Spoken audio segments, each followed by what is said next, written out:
What's going on? What's going on, everybody? It's your boy Deonte Burden, aka Mr. Short Dollar Self. We're doing a quick live feed. I had a little early break with a tax season. Just want to have a quick discussion with everybody tonight in regards to should I buy or sell my home in 2022. I'm not personally looking to sell or anything like that, but I want to have a discussion. And I want to say this before we get knee deep into it. This discussion is not meant really for investors. This is pretty much people that mainly kind of look at our channel. People want to get started in investing, people looking to get into real estate.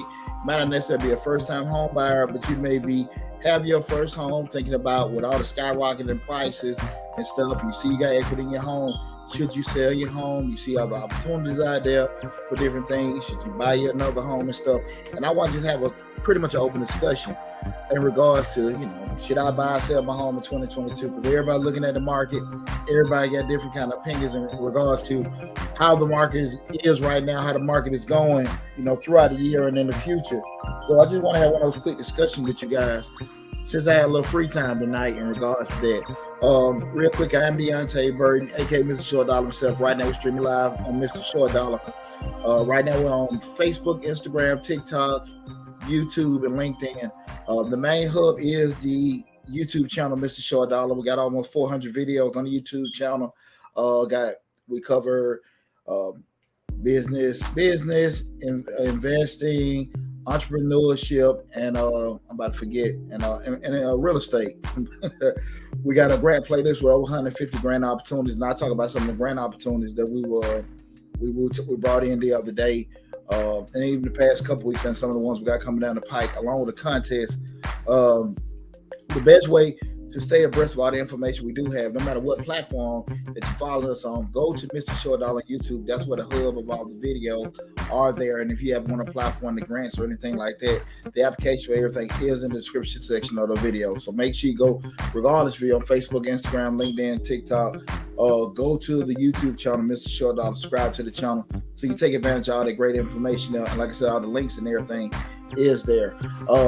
Like I said, we need even tax season right now. I got me a quick break. I know a lot of people have been reaching out in regards to different questions about being in startups, things like that. Book an appointment. The links is in the description section of the video, so make sure you reach out from there with those. And like I said, at the end of the video, I'll go back over the videos in regards to the grants and the contest. That's quick housekeeping.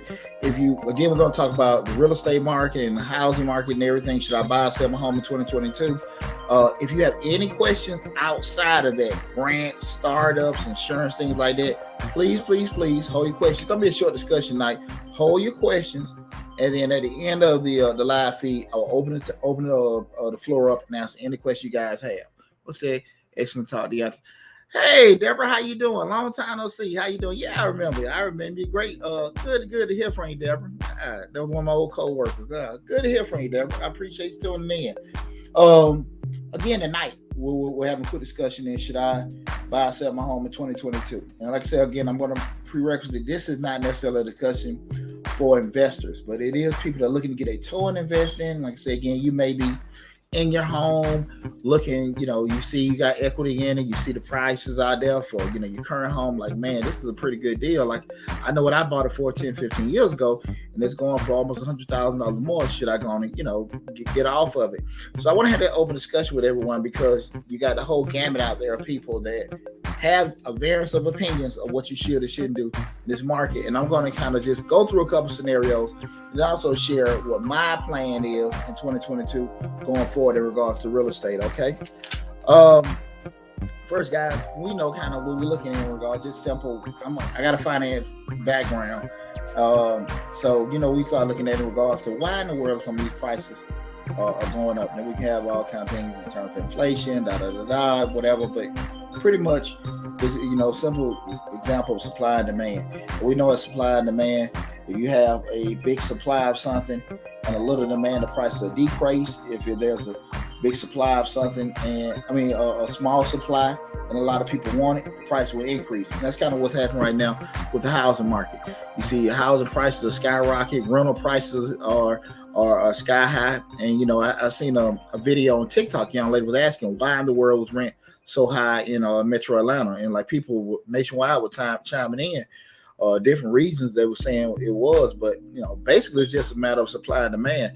I've been investing over 15 years, and just with it's like a landlord's heaven right now, because you don't have a lot of inventory sitting out there. Inventory, I mean, just rental properties for people, tenants to want to rent something. There's not a big inventory, so not to take advantage of anybody, but rent prices that went up accordingly. Same thing we started talking about purchasing homes.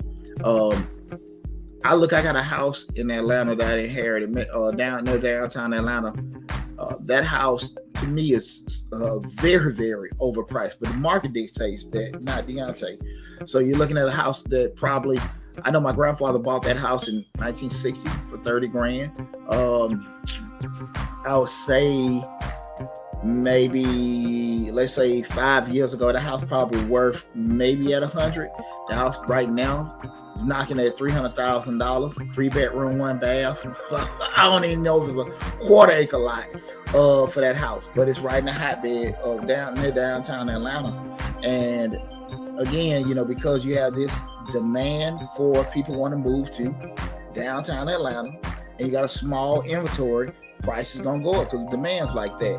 And I think that's just something nationwide, because you have more people moving back into the cities. Everything's getting sold on more of a city living. The pubs, the downtown, all the different quality of life things that are in major cities all around the country. That's one of the things as far as development wise, what's going on. So people are really buying into that, and with that, accordingly, prices are going up. And even you start going to the metropolitan areas, the outskirts, prices are still going up because, again, the inventory, what's going on. And so I want to look at it from a couple perspectives. I was talking to a guy, and again, I'm not trying to say my way is the right way, but just the perspective I'm looking at it. I was talking to a guy, he was really debating on, we're going to look at selling first, then we're going to buying. He had his primary house, and the primary meaning the house he lives in. He was talking about more so, he was looking to sell his crib, because he said, hey, I bought this house 10 years ago for 100 grand. Right now it's appraised for 250. Man, I got all this money and stuff like that, in equity. I think it's time for me to get off of it. Talked to his wife and everything, thought it was a hell of a deal. Me personally, I kind of looked at it from another perspective. I'm like, you can do that and you can get $150,000 in equity. The flip side of it is, again, we go back to the reality of what we're in right now. You will get that money, but again, the same thing that you could sell it, the actual profit that you would get in selling that home. What are your choices to turn around and purchase a new home? Now, if you say, look, I'm going to sell this home, I'm going to downsize, or I'm going to find this something else, I get it, but we still go back to what we're talking about. The thing that you feel like you're downsizing to could cost what you're selling your house for. And that's when I think you just got a lot of people in the funk, because I'm going to err on, please make sure you do proper research in regards to, with selling. I know you got a lot of opportunities out there. We're selling homes, but I always look at the other side of it is, don't look at it like I can sell it for this. I also look at, what your options are, because you can sell your home and then turn around and buy something bigger that's way overpriced, in my opinion, but even something that's smaller for probably the same thing you just sold your house for and everything. So I don't know if that's gonna make a lot of sense. Do I think that some of these prices everything is gonna correct itself and it's gonna adjust, or some of these prices will go down? That I don't know, and how soon they'll be, I don't know. With that, that's something I can't put a finger on. With that, because sometimes you may say, well, these certain things have happened market-wise that have caused certain things to go up and they're eventually going to go down. I don't know. Especially, you have the things that are going on with Russia and Ukraine. Will that have some kind of effect on it?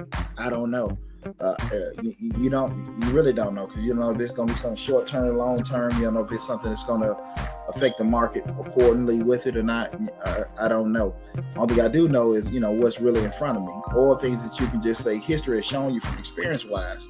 And right now I don't know, because I didn't.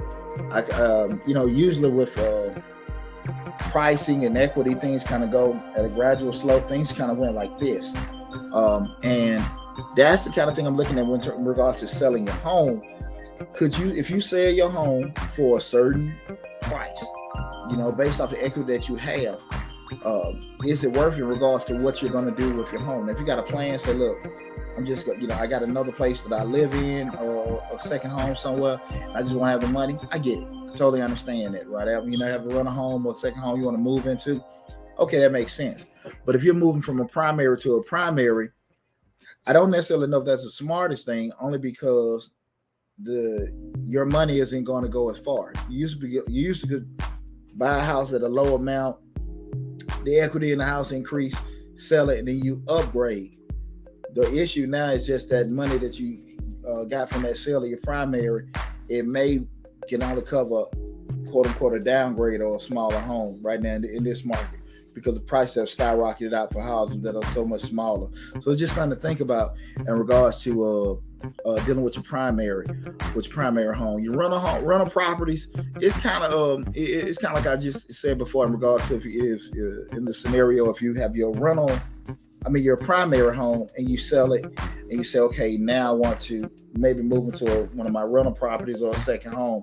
It doesn't really affect anything, because it's still something you own, even if you go to a smaller house. Kind of like with your rental properties, if you turn around and offload some of your inventory, if your strategy is just to, hey, I'm taking advantage of something I bought at one price and I'm making a profit of it, I got it, I get it. And if you turn around to do that and buy more, again, we go back to the cost of the things that are less. Your dollar might not go as far. And it's just something to think about, because it's probably elementary as that sound. A lot of people are not going through that process. They're seeing what they have and what they're being offered for their homes, and they're not necessarily looking at what's available out there. And a lot of people are getting stuck, because they can't find something for what the money they have. And then when they turn around and find something, it's like they got what they just sold or something less. Okay, so it's something to be kind of mindful of, right? Now, this next thing we're gonna pivot to is, should I buy a home right now in today's market? The thing of it is, with buying a home right now, depending on where you're at, see, it's not a lot of the sweet deals that you may have seen 5, 10, 15 years ago, where you can just buy a house that's totally underpriced or totally undervalued, and all of a sudden now you can get it, and now you got to walk into all this equity and stuff like that.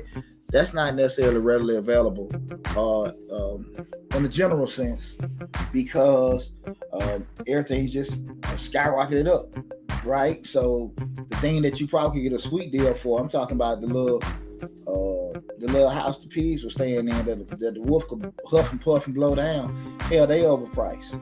They're seriously. You got shacks going for astronomical prices, because they have quote unquote potential. And I just think that right now, as an investor, I think if you have a lot of money to gamble with like that, that's okay. But if you're looking to get into real estate and you're not necessarily knowledgeable about doing it, it is extremely dangerous with doing it, because again, the options that you have in regards to inventory, just not there.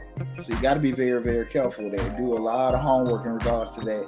I would advise somebody, and I know you have a lot of meetup groups and things like that. If you're looking to get into real estate, especially from an investing standpoint, go get your agent, a seasoned agent. The reason why I say that, you have a lot of the virtual services, the Zillows, the Open Door, Red Door, but even whatever door, that make it easier where you can cut out the seller part of it, but you're losing that human experience aspect that can give you some game and answer tough questions for you that you may lose just with having a lot of accessibility. So I would advise somebody, if it's new to you, your first home purchase, or you're just you want to get into an investing, get you a seasoned sales agent that can kind of walk you through a lot of stuff and give you a lot of do's and don'ts in regards to getting everything out. The money that, and keep in mind, you don't pay an agent when you're buying. You only pay an agent when you're selling. So you're not losing anything with that deal in particular. But you got a lot to gain in regards to try to get extra insight. Whereas we're doing it. This is Gwen 53. We say broker. When you say a broker, what do you mean by broker? Because when I look at a broker, I'm looking at you can get a broker. Even if you get a broker, I'm thinking about a mortgage broker. I apologize, but if getting a real estate agent broker, but make sure you still get somebody seasoned, whoever you get, because again, I think if you've been in the game for a minute, you know what you're doing, and you say, okay, now I got all these virtual services I can use. I got you. But we start again. We're talking about that novel person. I'm ready to get into this kind of stuff. I'm ready to do it. Buy some rental properties and do this kind of stuff. If you want to fix a flip, buy a hoe, whatever strategy, you have to be realistic of the experience and knowledge that you have, right? And again, get you somebody seasoned to help you while you're learning the process. I think it's very, very, very smart. Okay. A lot of times people just tell you, hey, you don't have to cut corners. Again, you're not spending anything with dealing with those particular agents. When you're selling, that's when you're paying. So I would advise you to do that. But the thing of it is, in the market right now, because you don't know how prices are going, it's going to be speculative. It's going to be speculative, really, really and truly. You don't know right now from a comfort standpoint. I don't. Let me say that. If values are going to retain where they are they going to slip, are they going to go up? You don't know.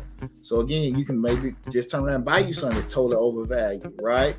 You can turn around and get yourself in a situation like we were just talking about before. If you with the selling, your money isn't going as far as it would go. Excuse me, just in case there's some kind of correction or whatever, right? Definitely, I probably would try to do things from a distance and try to, if you get a quote unquote decent deal, that's fine right now. But I just think the only people that are truly safe with buying right now are those investors that have those deep pockets and access to capital to be able to take gains and losses. They can kind of go through those ebbs and flows of doing that. Would you buy a rental property right now? I'm still kind of looking at, the rental property is kind of the same if you were buying a home.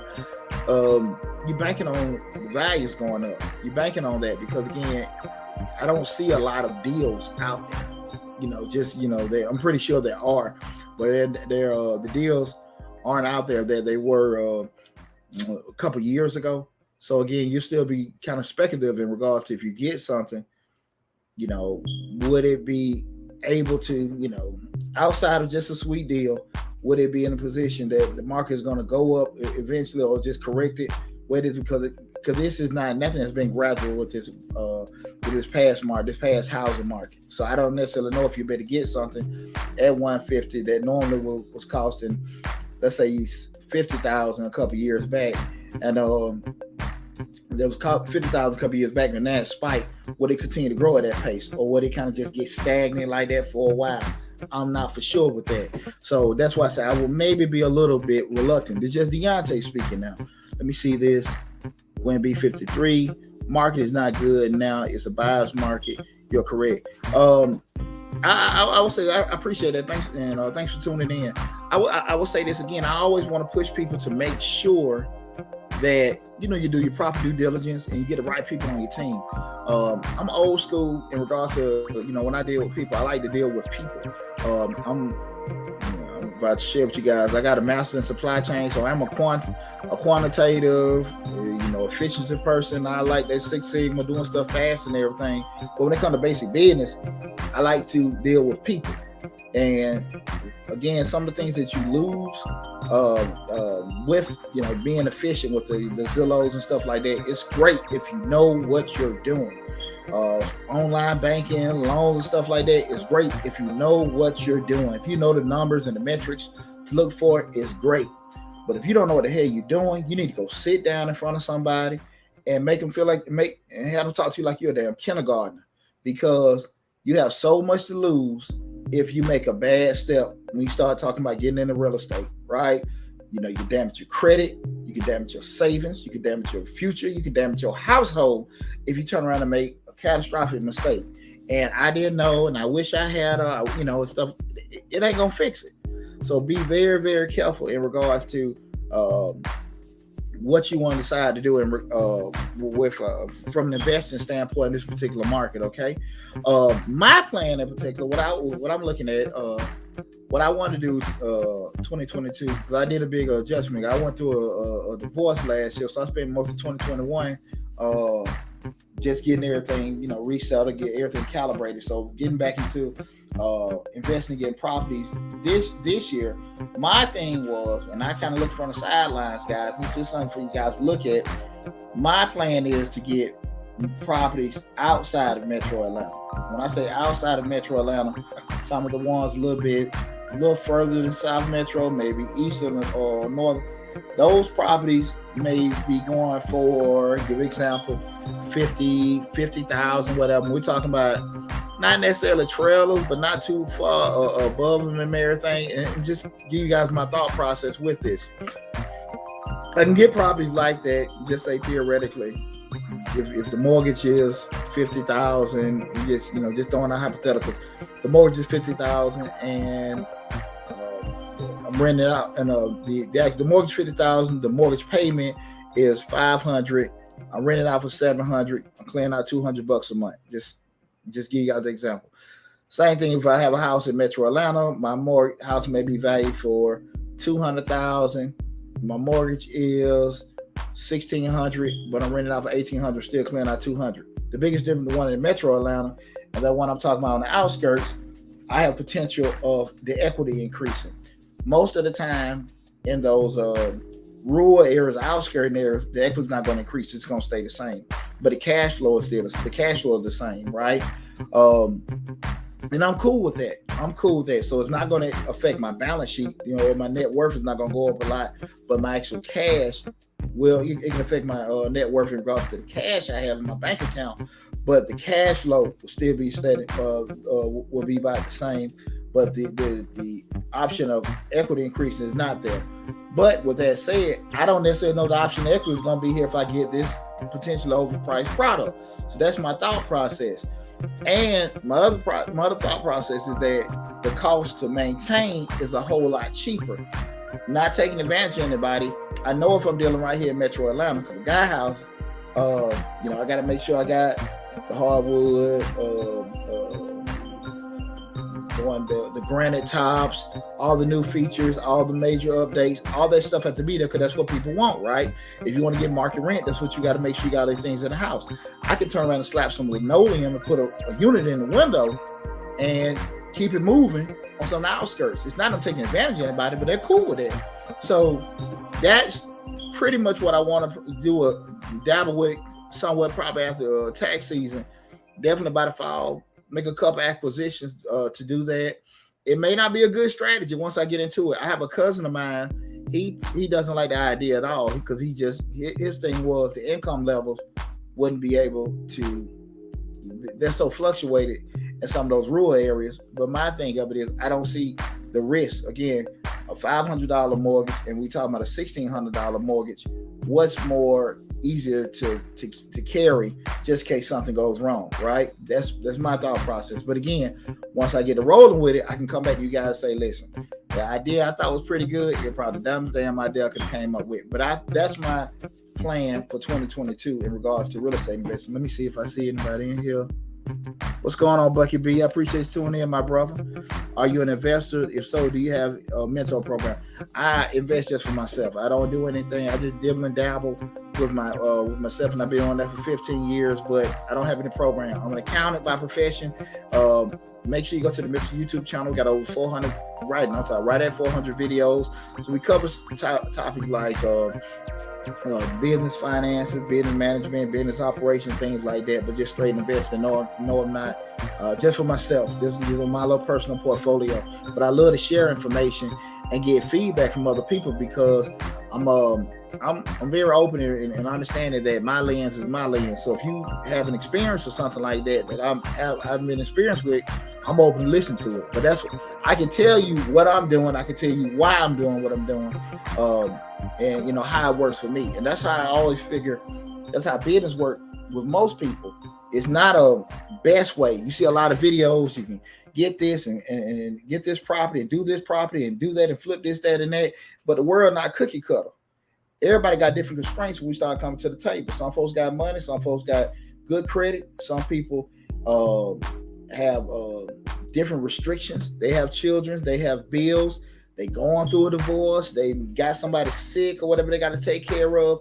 All kind of different things that everybody come to the table with. So what's good for one person may not necessarily be good for the next. And what I try to just push to people is make sure that you spend as much time getting educated on the different options out there, and then try to find the best path for yourself.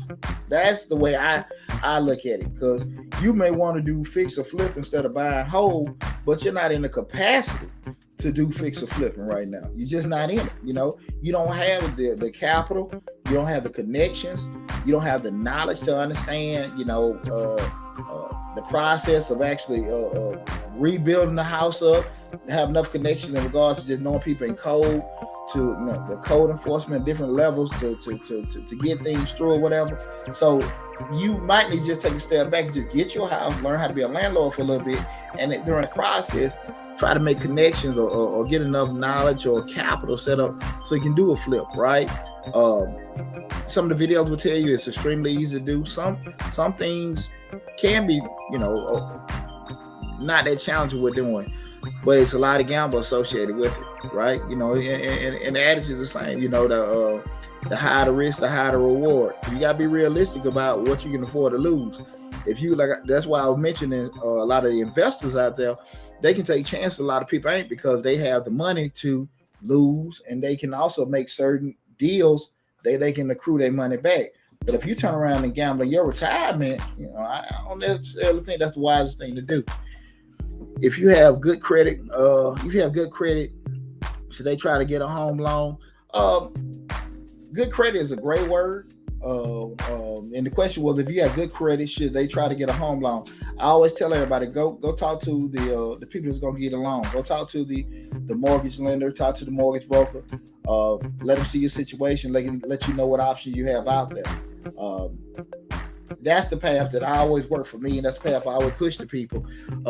Not necessarily going on the way I do it or whatever. Go talk to the people that's going to give you the money. Talk to the bank, talk to the mortgage company, let them run your credit, let them look at your assets, and let them tell you, okay, this is what we can give you. From that point, you can decide if you want to go forward and purchase anything, or if you even have the capacity to do it. So I would say go talk to the people that would actually give you the money first, before deciding, okay, you're ready to get a house, because you can be all gung-ho and think you're ready, and the options you have aren't really there, and from that point you may just be rushed. I want to get this house, and it may not be the most beneficial path to go at that particular time, right? I think that's pretty much everything with that. Anybody got any questions in regards to that? I just want to have a quick discussion with everybody in regards to, should you buy a house now? Should you sell it? Sell your home. Want to reiterate, guys, again, Mr. Short, right now we're streaming live on Facebook, Instagram, TikTok, LinkedIn, and YouTube. Remember, the YouTube channel, Mr. Short Dollar, is the main hub. That's where all the videos are. So please make sure you go to the Mr. Short Dollar YouTube channel, subscribe to it. Right now, and if you got any questions, I get questions all the time. Hey, I need help with this, need help with that. The video's pretty much there, and that's free information to help you answer and probably answer most of your questions. But you just got to spend a little time going through it. We got different playlists for entrepreneurship, business, financing, operations, things like that. So you just got to kind of look for what you're looking for. But you can go on the YouTube channel, and on the homepage YouTube channel, and put in whatever you're in the search tab, and it'll pull up the different videos we have on that particular subject. But if you need help outside of that, in the description section of each video on the YouTube channel, you can book a consultant appointment. So the link's there if you need to do that. Again, business startup, business planning, forecasting, any kind of guidance you may have with your business or anything like that. Best pathway to get funding, things like that. Book an appointment for that. We can get you squared away. Right now, Mr. Short Dollar YouTube, we got two grants that we introduced. And guys, I do want to reiterate, you guys, we're not the ones offering these grants. What we do, we see opportunities to help small business owners and entrepreneurs, and we just promote them on the channel. Hey, this is another grant. These are some requirements or constraints for the grant. That's what you need to do to acquire the grant. So that's what we do just to help people on the YouTube channel. So I know we got two grants that we just, I think, introduced this weekend. One, the deadline is March 4th, and I think the other one, the deadline is March 11th. So please hop on those. Also, there's a contest, $100,000 contest that renews their awards each month. So make sure you check those out on the YouTube channel. Something else I wanted to bring up to everybody. I'm going blank right now. I don't see anybody have any questions or anything. I just want to get in. I've been normally getting in around about 10:30, 11 o'clock after I get back from the office. So I appreciate you guys tuning in. Are the grants for logistics also? It depends. That's why we know theoretically grants are created to solve problems. So some of the grants, maybe for transportation, we got over 150 grants on the YouTube channel. So it's just a matter of going through the list and being maybe what's applicable to you. So you'll have to have the actual requirements. They may want you to be, some may want you to be in business a year. Some may be okay with you being a startup. Some may want you to already made a certain amount of money already. Some don't care. It just varies. So that's why you need to go to the YouTube channel and go to the grants playlist and just look through the list and see what all different opportunities there are on the YouTube channel. Anybody else got any questions? Anybody else got any questions or anything?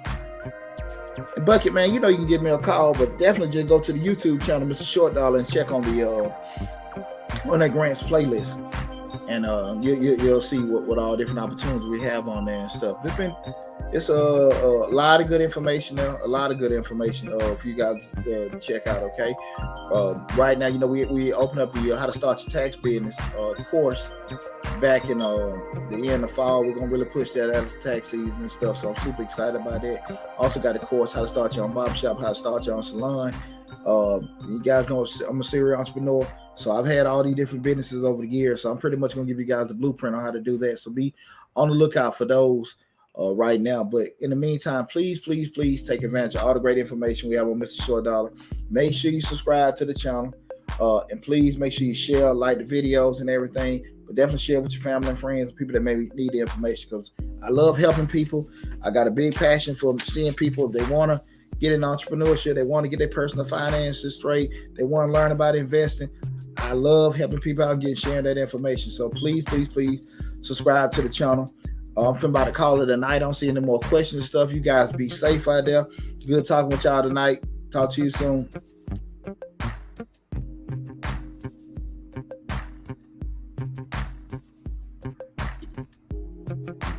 What's happening? All right, good people. Y'all take care, and I'll talk to you soon.